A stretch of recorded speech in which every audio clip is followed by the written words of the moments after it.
Hello, everyone, and welcome to this week's edition of A Slice of History with the Butterfly Princess. This week, I'm sharing an interview with the acclaimed author Laurence Rees about his latest book that's entitled The Nazi Mind, 12 Warnings from History. Now, this article is from the February 2025 edition of the BBC History magazine, and this is an interview that they did with Laurence Rees about his latest book. So here goes.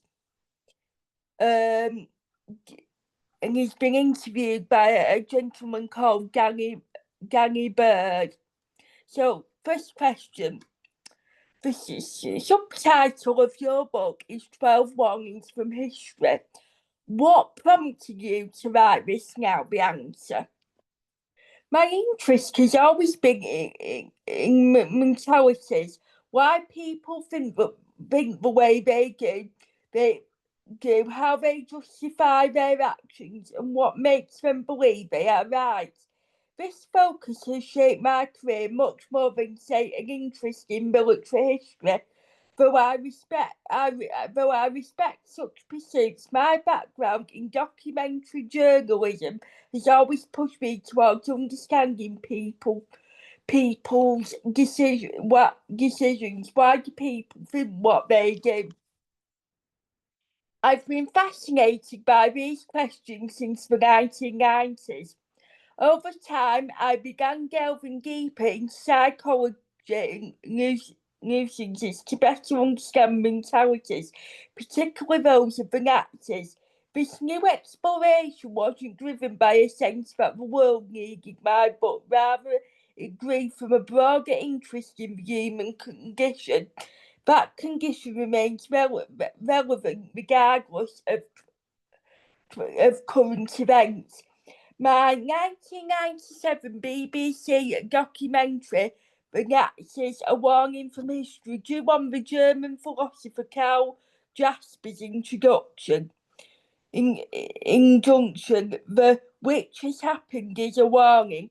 I've always been intrigued by the idea of history as a source of warnings, not lessons. Lessons suggest rigid rules, such as the claim that Churchill's opposition to Hitler proves the is always wrong.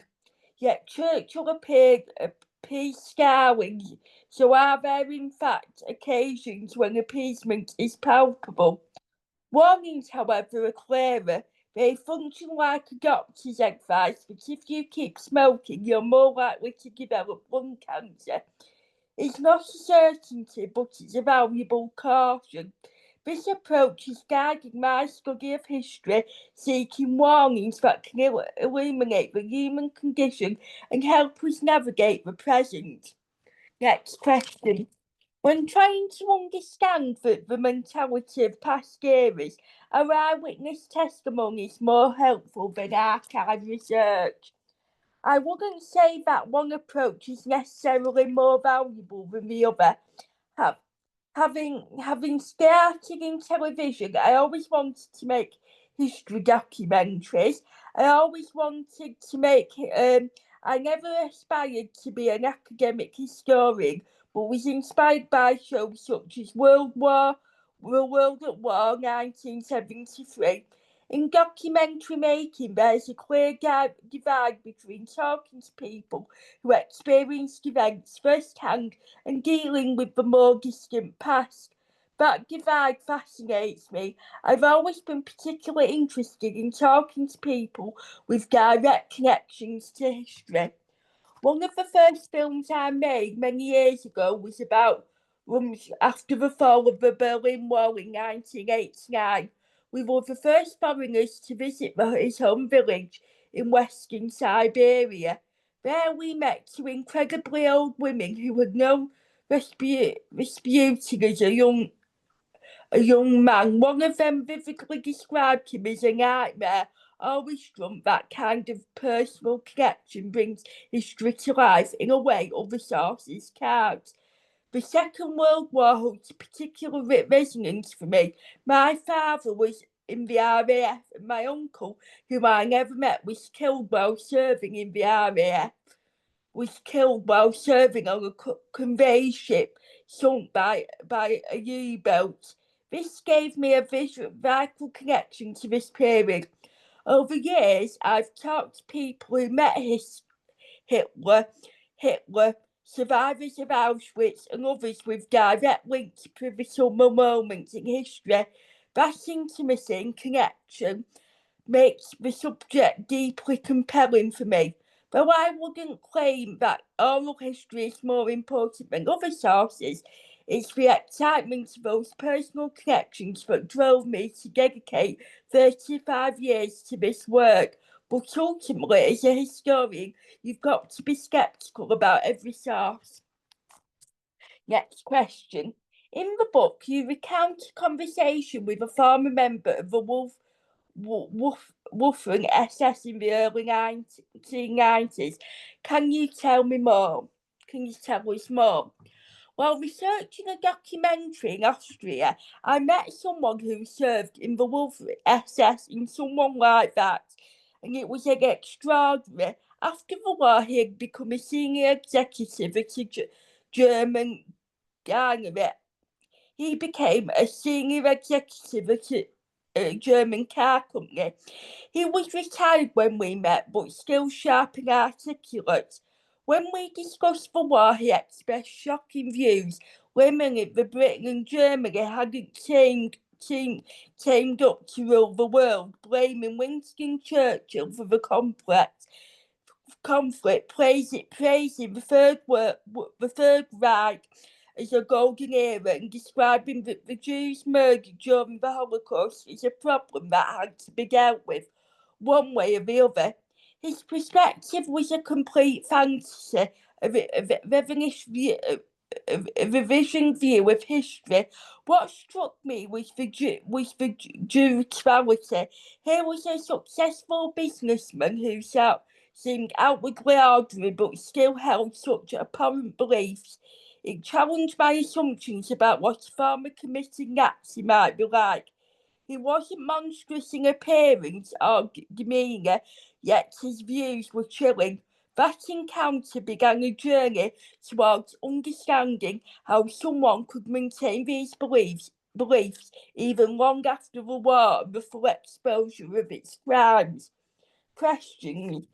Do you see parallels between the Nazi regime's use of manipulation and entertainment as tools of power to that of present-day political movements?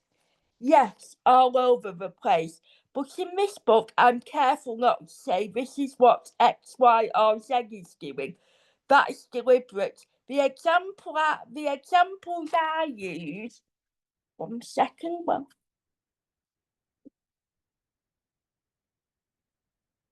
The examples I use, including Mayo and Stalin, are historical figures where you can clearly examine. I did this for 2 reasons. First, I'm writing a history book, occasionally informed by psychology, not a modern political trisket. I've spent years trying to understand the Second World War and the Nazis, and I'm still learning. Who I am to claim expertise on current political situations or to draw exact parallels. Who am I? Sorry, I read that wrong.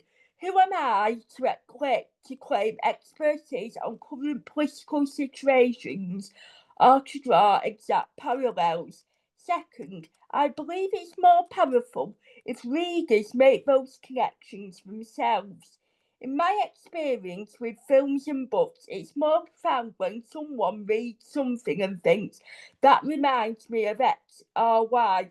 Some readers have told me that the book made them think differently about modern events. That's more impactful than me spelling it out for them. My goal is to provide a framework, a set of temples to help people think critically about the world today. Next question. Your book contains a chilling chapter on how the Nazis targeted young people. What made young minds particularly sceptical to Nazi ideology? I've loved working on this book, particularly because of what I've learned about narcissists. One highlight was interviewing Professor Robert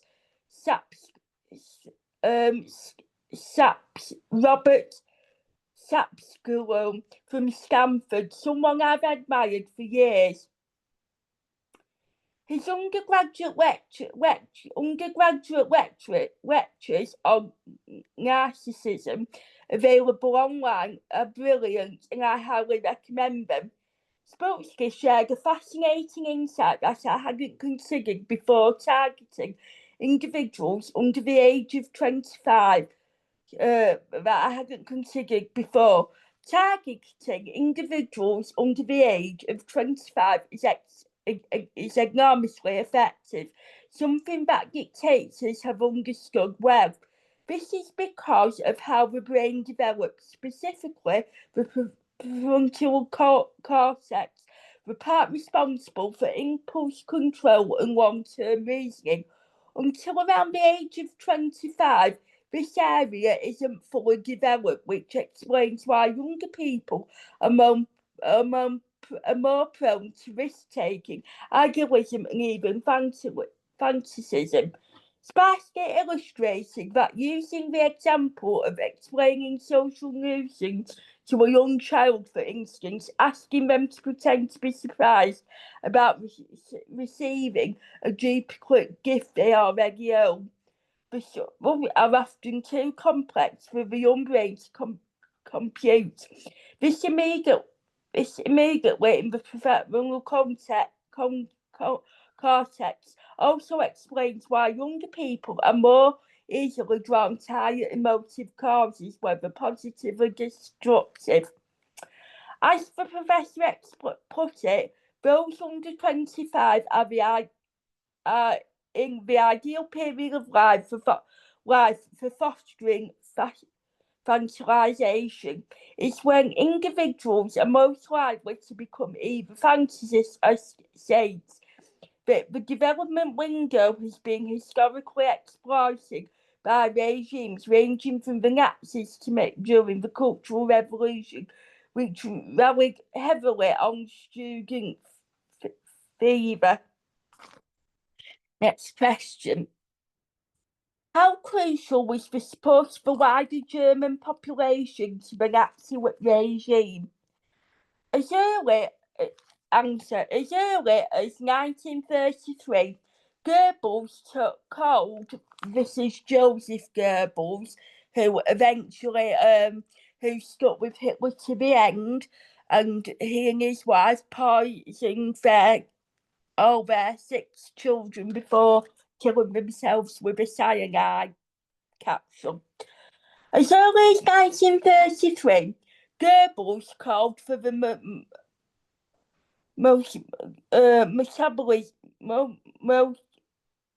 mobilization of the mind. By this, he meant influencing the majority of Germans who hadn't voted for the Nazis. Even in the highly prioritised 1933 election after Hitler became Chancellor, a majority of Germans did not vote for them. It was only later, under the pressure of plebiscites and Nazi rule, that large numbers began voting in favour. Goebbels understood the importance of winning over those who hadn't supported the Nazis and worked to do so. After setbacks such as Stalingrad in 1943 and Mussolini's downfall in Italy, terror came to the forefront, and Goebbels noted approvingly in his diary how Himmler executed deserters and those who spoke out against the regime. but terror had limited services, as Goebbels believed it was less effective than fostering our people's community.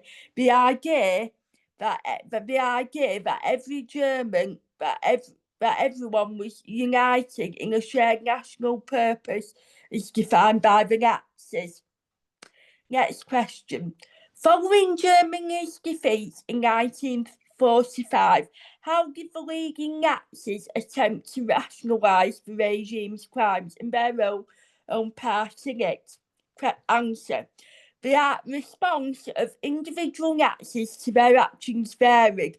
Some accepted responsibility, while others denied or deflected blame. A common excuse was ignorance. Many claimed that they were unaware of the atrocities, believing that Auschwitz was merely a camp or that Jews were being sent east to work. Another approach was deflection, akin to modern whataboutism. When confronted with the Holocaust, they voiced a series of blatantly false equivalencies, such as the forbidding of building of Hamburg or colonial injustice, dismissing the charges as victor justice. This allowed them to label the Allies as hypocrites, reinforcing a belief in their victimhood. The sense of hypocrisy was rooted in three key events that took place in 1938. First, Germany's annexation of Austria in March led to widespread persecution of Austrian Jews. This was what was known as the annex and the Jewish pogrom that took place in 1938, where a lot of Jewish homes and businesses were destroyed. A lot of men were beaten up and taken to prison camps and so forth.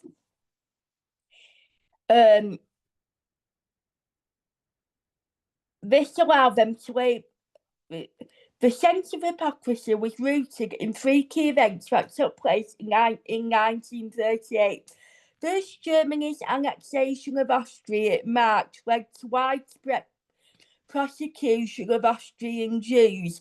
Then in November, Kristallnacht escalated anti-Semitic violence, including the destruction of synagogues, mass arrests and killings. In between those events, in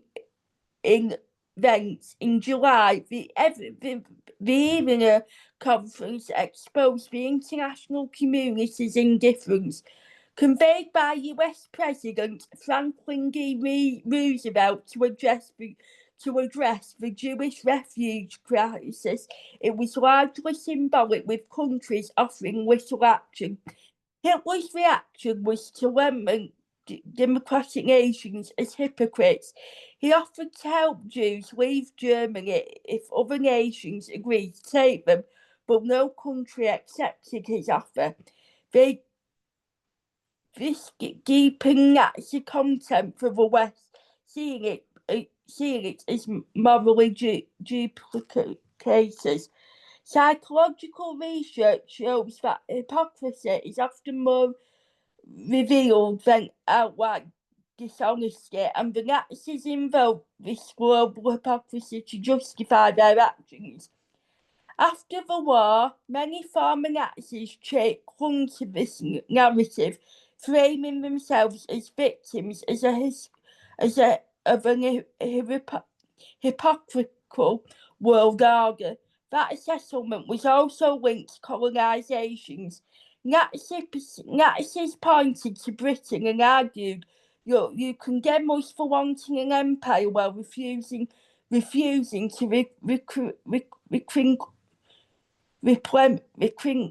relinquish your own. That sense of double standards became a coping mechanism, allowing many to resonate their complexity or continue justifying their actions long after the war ended. It allowed former Nazis to deflect responsibility and maintain a belief in their innocence, despite the overwhelming evidence of their atrocities. Next question. Did Allied prosecutors analyse the psychological motives behind Nazi leaders' actions and attempt to define a distinct Nazi personality type? Yes. During the Nuremberg trials, psychologists conducted tests using blocks with former Nazis. What stood out was how differently the various psychologists interpreted the results. One concluded that the subjects were murderous SS robots, aligning with a view that some found comforting. Another disagreed, arguing that they were simply a collection of individuals and couldn't be defined by such a reductive label. Recent literature emphasises that though culture shapes us as individuals, there's a vast range of personalities and behaviours within any group. It's overly simplistic to attribute robotic techniques to human beings. Next question.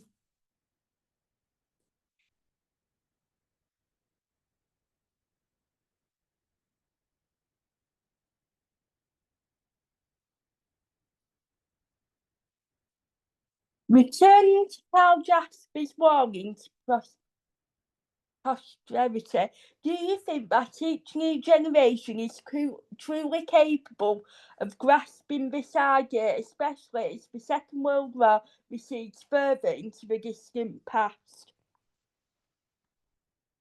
No, I don't believe they are. Someone once asked me if I was pleased with the impact of my work on the Nazis, a warning from history. I thought, are you kidding? Hardly anyone seems to take these warnings seriously. We have a massive problem in that most people in the UK stop studying history in their mid-teens.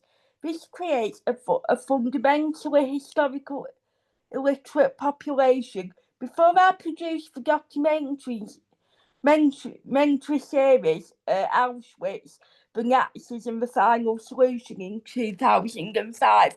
That is a very good documentary, and it's a 6-part series that looks into Auschwitz and how it was developed. But there's also a book that is written by Laurence Rees has also written a book called Auschwitz as well that looks into how Auschwitz came into being and so forth. So I would usually recommend that you take a look at that documentary and that book. It's well worth a watch and a read. But we conducted a poll. It revealed that most people didn't even know what the word Auschwitz meant, let alone hold a view on it. The idea that there's a widespread movement to learn from history or to understand it meaningfully is false. Only small numbers engage with it seriously.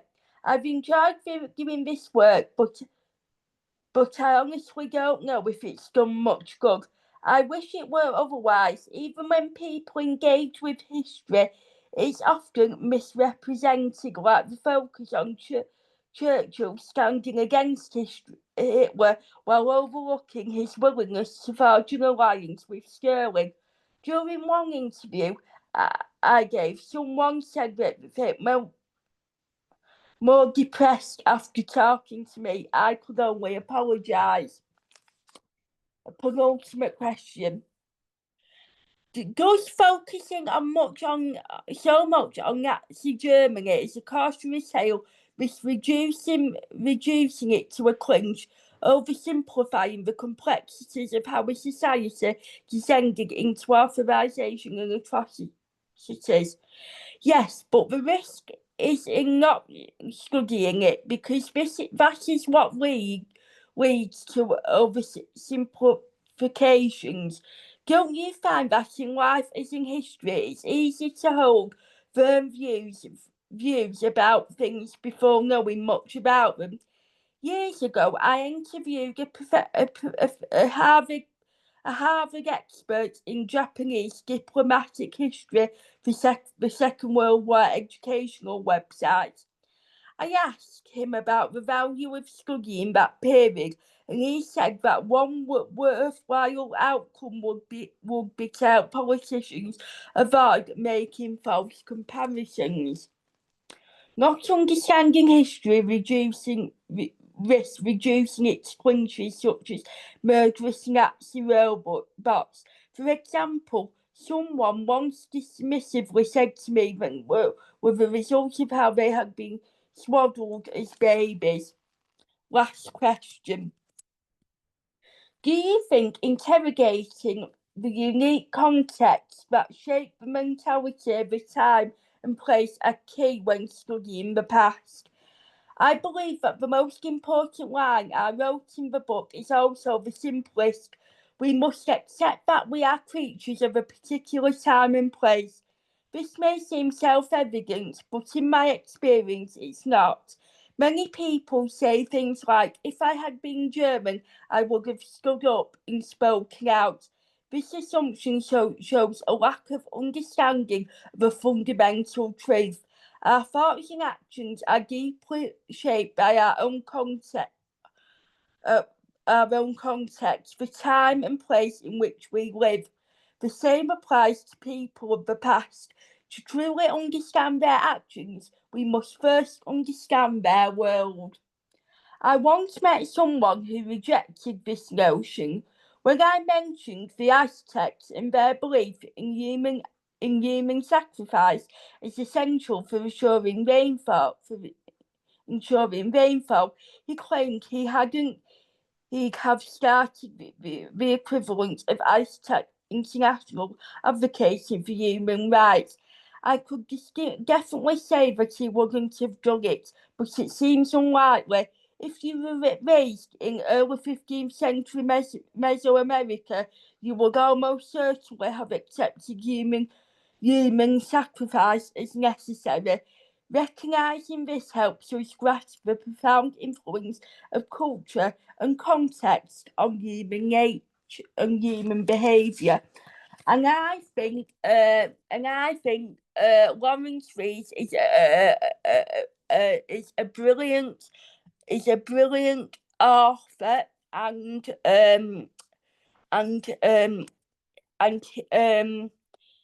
documentary maker. I've watched a few of his documentaries now, and I've read some of his books that will feature in future episodes of the Butterfly Princess Show Book Club.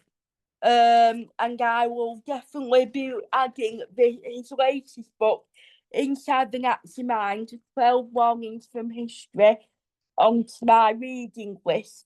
That now concludes this week's edition of a slice of history with the Butterfly Princess. Hope you've enjoyed this week's episode, and hope you can join me next week for next week's episode. But until then, have a lovely rest of your week. Take care, and bye bye for now. Bye bye.